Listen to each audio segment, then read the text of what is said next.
निजी medical colleges की जो सैकड़ों सीटें हैं वो अब यकीनन खाली हो गई हैं। नौजवान अब मेडिकल की तालीम क्यों नहीं ले रहे?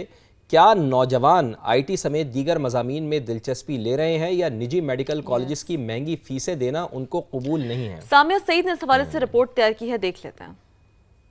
निजी मेडिकल कॉलेजेस की भारी भरकम फीसें। इस साल मेडिकल की सैकड़ों सीटें खाली रहेगी। क्या नौजवानों में आईटी की तालीम का रुझान बढ़ चुका है या फिर मेडिकल की तालीम का रुझान कम हो चुका है?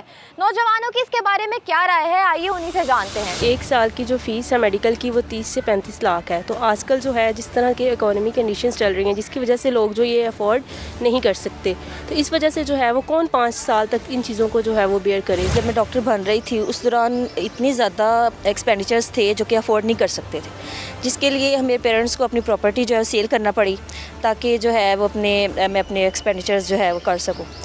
लेकिन अब एक नॉर्मल डॉक्टर के लिए जो है ना वो यहाँ पे सैलरी इतनी नहीं है। सिर्फ फीसिस ही नहीं होती, हॉस्टल के खर्चे, कैंटीन के खर्चे, पब्लिक ट्रांसपोर्ट के खर्चे, जिसकी वजह से मतलब बहुत ज़्यादा खर्चे होते हैं, जिसकी वजह से मैंने आईटी को प्रेफर किया। अब मैं घर बैठ के ऑनलाइन अर्निंग कर सकती हूँ और उससे ज़्यादा कमा सकती हूँ। मुझे ट्रांसपोर्ट का भी कोई चार्जेस नहीं है। एक इंसान 1.5 से 2 करोड़ रुपया लगा रहा है एमबीबीएस करने में, तो वो उसे फिर आगे वो चाहेगा ना कि मुझे 2 से 3 लाख रुपये महीना मिले, लेकिन नहीं, वो नहीं दे रहे, 60,000 दे रहे हैं जी। नौजवानों की गुफ्तगू आपने सुनी कि इतनी महंगी डिग्री हासिल करने के बाद डिग्री के पैसे ही वसूल नहीं हो पाते।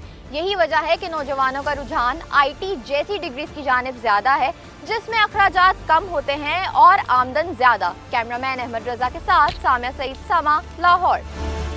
अच्छा, ये पॉइंट बड़ा वैलिड है सामिया का कि अखराजात जब आप पढ़ते हैं स्टूडेंट लाइफ में आपके कम होते हैं, इसीलिए जो रुझान है वो एमबीबीएस से बढ़कर आईटी की तरफ इसलिए बढ़ गया क्योंकि फिर जब आप अर्न करने की स्टेज पे आते हैं तो फिर आमदन ज्यादा और कम वक्त में कर रहे होते हैं। सबसे बड़ी बात है कि डॉक्टर्स की अगर आप ड्यूटीज देखें, वर्किंग आवर्स देखें तो वो तो बहुत ज्यादा टफ हैं, बहुत ज्यादा हैं। तो इसी वजह से अब जो बच्चे हैं नए उनका रुझान ज़्यादातर डॉक्टर के बजाय अब आईटी फील्ड की तरफ जा रहा है। सामिया सईद ने बड़ी तफसीली हमें इस मामले पर आगाह किया है।